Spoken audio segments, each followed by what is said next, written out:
Good morning and welcome to the Civil Society press briefing. Very sorry for this issue to start with. Our opening statement on Monday, we said we're having a hard time to do our job, and this was an example of just that.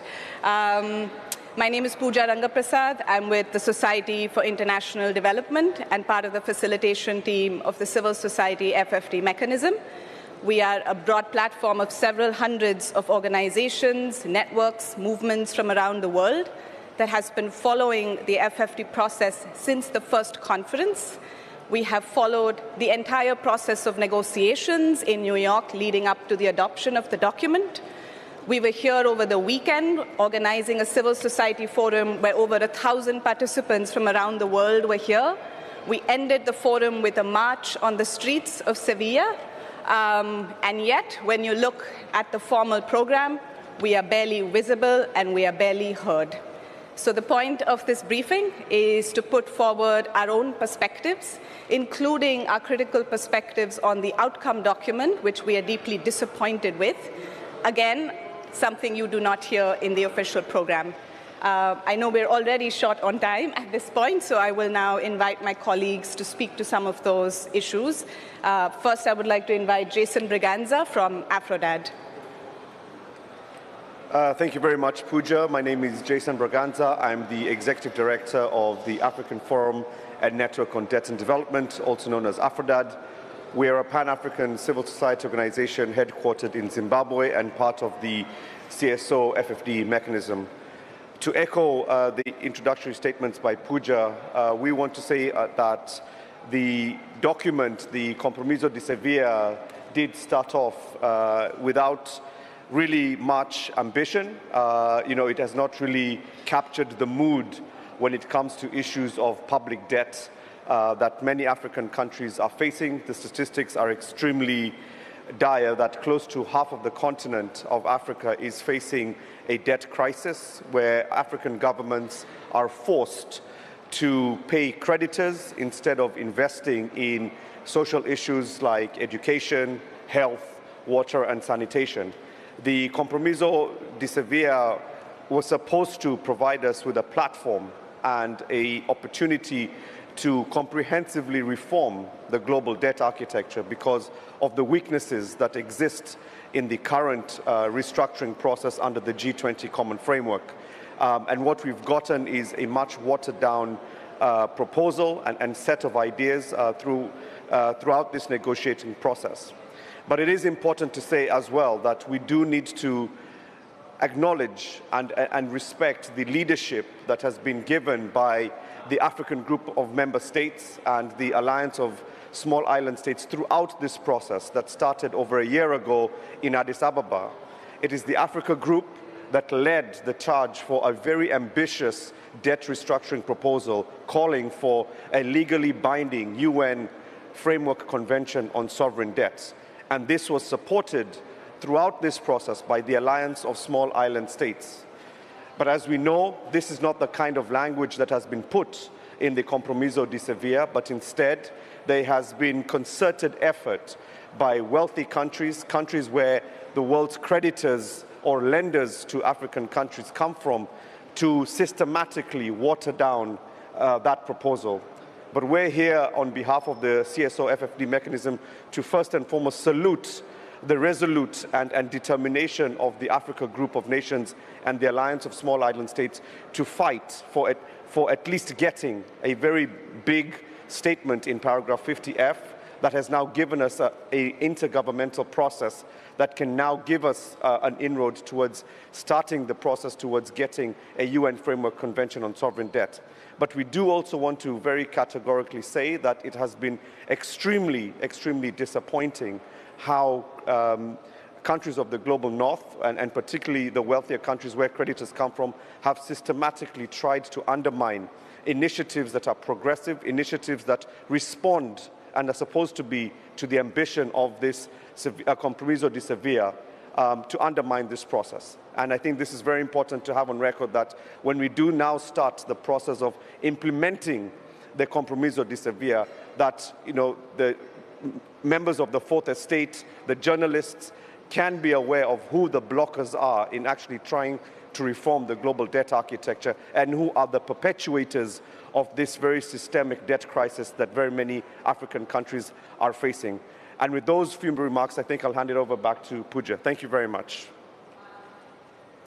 Thank you so much, Jason. I now invite Ángeles Fernández from CAUND to speak. Thanks. Gracias.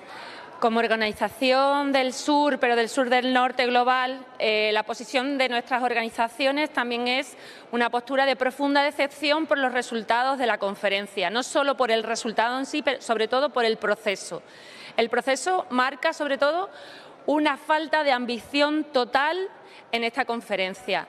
Y quiero sobre todo señalar la posición de bloqueo de los países del norte global en esta negociación. Ha habido una falta de transparencia en el último, sobre todo, documento en el que la participación de la sociedad civil ha sido excluida y en que los resultados han marcado una falta de ambición en un momento crucial para la humanidad, especialmente con países sobreendeudados, con una crisis climática que nos afecta a todas y, si no, salgan a la calle ahora y vean la temperatura que tenemos en este sur del norte. Pero, sobre todo, una falta de ambición por tomar medidas de verdad concretas que se puedan materializar y que supongan un cambio vital para la gente, porque al final estamos hablando de gente. El compromiso Sevilla se queda especialmente corto, se queda corto en una reforma sistémica. Volvemos a proteger lo que son los sistemas financieros, que son un legado colonial y que imponen unas reglas que deberían de ser ya abandonadas, y especialmente por los países del norte. Estamos especialmente preocupadas por esta falta de transparencia. El ejemplo claro ha sido este cambio de la rueda de prensa. Esto es lo que se está haciendo con la sociedad. Nos van moviendo de un lado para otro y, al final, el documento es un documento que no nos representa y que no ha significado lo que es la opinión en la que hemos estado trabajando durante tanto tiempo.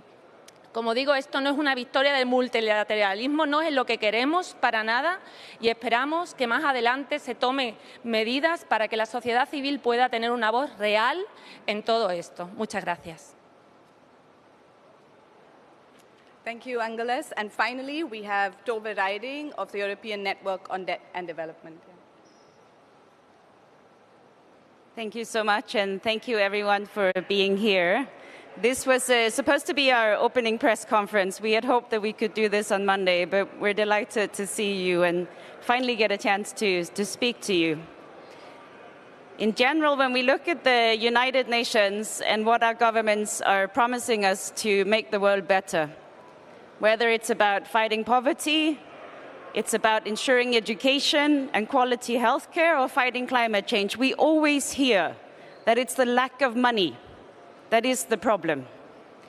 We all know that there is no lack of money in the world. The problem we have is that the economic justice has broken down. That is what this conference is about. We are here to discuss solutions to exactly that. And yet, the summary of the Sevilla outcome document can be business as usual. That is what they have arrived at, and we fear that one of the reasons it's been so hard for us to get a chance to talk is that our key message is this job is not done, this fight continues, this problem is not fixed. And it's worth fighting here, because the United Nations is a unique place. This is the only place where we have all countries, including the poorest and the smallest, participating on an equal footing. This is the only place where we as civil society at least have the hope of being heard. And we have an example that this process can deliver, and that is on the issue of tax. Taxation is the most sustainable source of financing for public services. We fought 10 years ago at the Financing for Development conference to have a process on international tax cooperation where all countries were equal. And we're doing this because countries around the world are losing over $1 billion every day because of tax havens.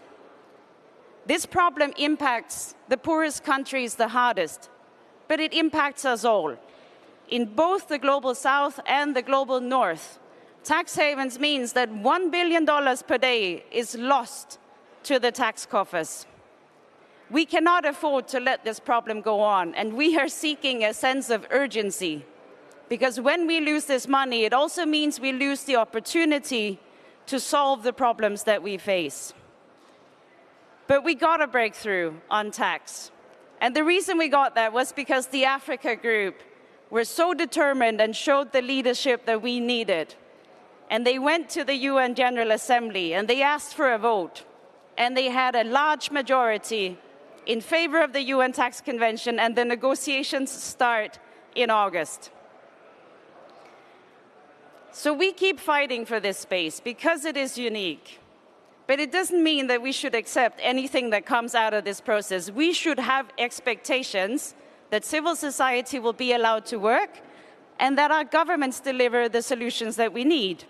Tax cannot stand alone. If we have more tax income, but it's just spent to pay creditors, then we lose the money that we have just raised, and we lose the opportunity to fight global inequalities. The last thing I'll say is that on tax, we arrived here this weekend and we saw in the news that the G7 had made a deal on the global tax rules. It's not the first time that they do this, but this time they had decided that the United States companies will be exempted from the global minimum tax. So we have a group of 7 countries telling us what the global tax rules should be. It's been like this for years, and it's a great reminder of why we need the UN Tax Convention. It's not okay for 7 countries to dictate what the global tax rules should be. We're very, very happy that we have the UN Tax Convention now starting as the place where we can rectify this injustice. The United States has left the negotiations, as they tend to do these days. We've seen very mixed signals from the global north, from Europe, from the UK. Sometimes they're against, sometimes they're for. They're in and out in terms of their support for this process. It has been utterly confusing also in these financing for development negotiations. So we call on the developed countries to help solve this problem that impacts them as well, but also brings more justice to the world. As we said on the day when the UN Tax Convention was approved, if only we had a tax dollar for every time we were told this day would never come. And we're fighting for more days like this. Thank you.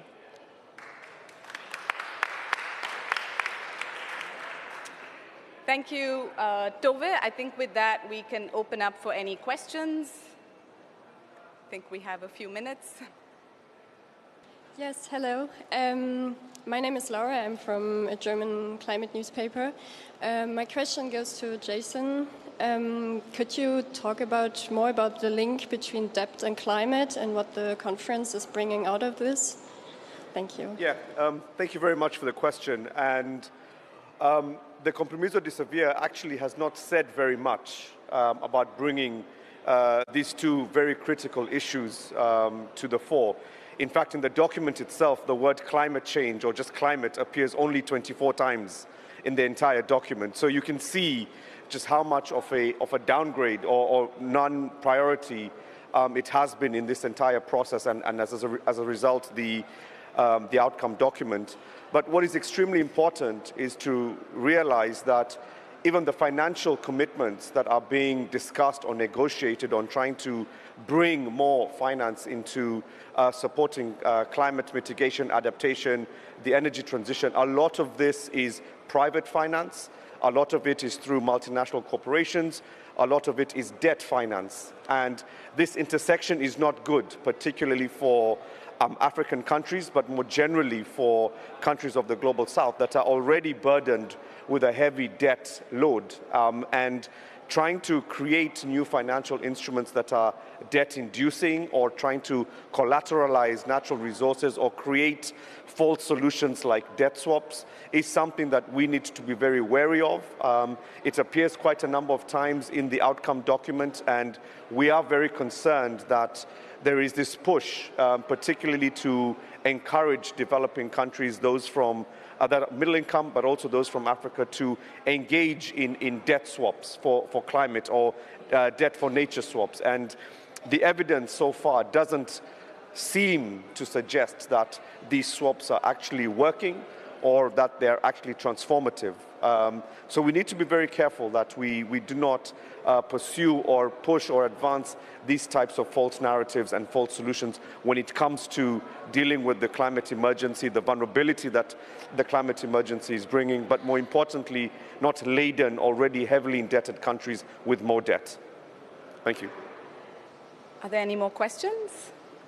Hi, I'm Michele, an Italian journalist focused on Africa, so my question will be from Jason again.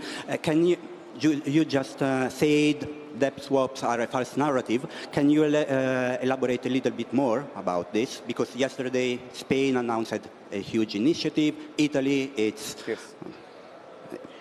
Also, so a little bit more about this debt swaps false narrative. Thank you. Yeah, thank you very much for the question. So I think it's important to understand how debt swaps actually work, the governance structure around them, and who are the recipients of the funding and the fiscal space that actually comes from the debt swaps. And this is why we're saying that there's a fundamental challenge with the way the construction in the way debt swaps are actually designed. When you do a swap, you're essentially saying you can take the debt and then use the space for that sort of investment in that particular place. And then you give that investment to an actor.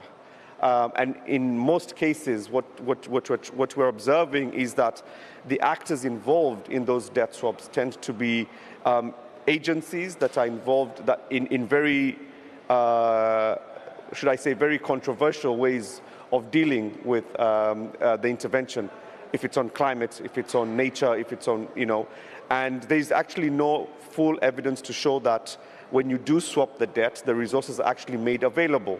There are some examples from Latin and Central America where they've tried to do this, and they've actually shown that the resources that were supposed to be made available actually have not, and to a very large extent, the protection of the ecosystem around some of those places where the debt swaps were designed for are actually not taking place. So this is what we mean by these false narratives in terms of trying to generate or manufacture fiscal space or resources. I think what generally has been the call is that we actually want actual money, actual funds in the form of grants, not loans. We also want to deal with the more broader structural issues. So we want to curb illicit financial flows. We want to ensure that African governments are able to generate their own resources so that they can also remove themselves from that dependency and invest their own resources in dealing with some of the climatic challenges that they are facing. And that's why what Tove has said on how we're trying to do this with reframing how international tax rules are designed, how the International Tax Corporation is done, is one of these ways in which we can help combat illicit financial flows. If we have an intergovernmental process that can give us a comprehensive UN Framework Convention on sovereign debt, we can also have that also governs and creates more space for resources to be invested in issues of climate, rather than depending on these short-term false solutions like debt swaps. Thank you. Any other questions? Yes. Sorry, I would like to rebound on that. Is there something then positive coming out of this conference when it comes to debt and climate? Well, maybe let me put it this way. I think the Africa Group and the Alliance of Small Island States are pretty much the only two groups in this entire process that were very steadfast and determined to heed the call of the UN Secretary General when this process started in July last year. He called for this process to have an ambition, a level of ambition that would, on the one hand, ensure that we accelerate our way out of this debt crisis and deal with the poly crisis, which includes the climate emergency. And we've seen, the positive thing was that they stayed resolute in their pursuit for a UN Framework Convention on sovereign debt, which did have provisions for things like debt standstills, debt suspension, to protect countries that are vulnerable to climatic shocks and environmental disasters. And so there has been some of that has come in the document, but to be very frank, as Pooja and Tove have mentioned, throughout this process we've had blockers. And the blockers in the context of debt and climate has come from the creditor nations and the polluter nations, right? So in the pursuit for an ambition that would have transformed and given a lot more agency to these two issues, it is the perpetrators of the pollution, the perpetrators of the debt that have been, blocking that. But the positive story is that the Africa Group and the Alliance of Small Island States did remain resolute and still continue to remain resolute in pursuing a more transformative, a more progressive agenda through this Compromiso de Sevilla in some of the provisions that have been included in the document. Thank you. Just on the point of positive climate news coming out of Sevilla, we do see a potential for a positive news in the future in the UN Tax Convention. Tax and environment is included in the mandate. And tax and environment is also mentioned in the Sevilla outcome. We're also seeing groups of governments make announcements on tax and environment initiatives. And there is one important thing to say. This issue needs to be resolved in the UN Tax Convention because there we get, first of all, a legally binding outcome. Secondly, we get an outcome where we consider the interest of all countries. The UN Tax Convention specifies that there needs to be full consideration to social interests as well when environmental taxes are designed. And common but differentiated responsibilities needs to be applied to this issue as well. So the important thing, whenever we hear groups of governments announce new global tax initiatives, we can't say this enough. You're not global. There is a global process. Sit down, negotiate on an equal footing, and give us a legally binding outcome. Yes, please go ahead. One last question. I'm Georgia from a Spanish NGO, Asamblea de Cooperación por la Paz, and the Alternative Solidarity Economy Network of Spain. From here, from Seville, in a few months, there would be another summit in Doha about social development. And I'm wondering if in this summit, civil society organization and the mechanism is being included more or less in the same way, if we will see a privatization of welfare state and public policies in the stake of multilateralism, and if you are thinking of mobilizing the civil society organization to make sure that our voices are also there. Yeah, I don't think this group will speak too much authority on that conference, but there is a very big civil society, group that will be there following, having the same narrative, and so I think they'll be better placed to answer there, but I think in this moment we probably won't be able to say much more. Thanks. Any other questions? Okay, I guess then in closing, just to say that despite all the challenges, we have had as civil society to do our work, which you also saw a little bit with this press conference as well. I think the main message is we're here and we continue fighting. There is a lot at stake for us as civil society. As Tove mentioned, we're looking forward to something positive with the UN Tax Convention, but there is also much more work to be done. And so we commit to continue engaging and pushing member states and calling for accountability and transparency in this process because the job is not done. Thank you very much.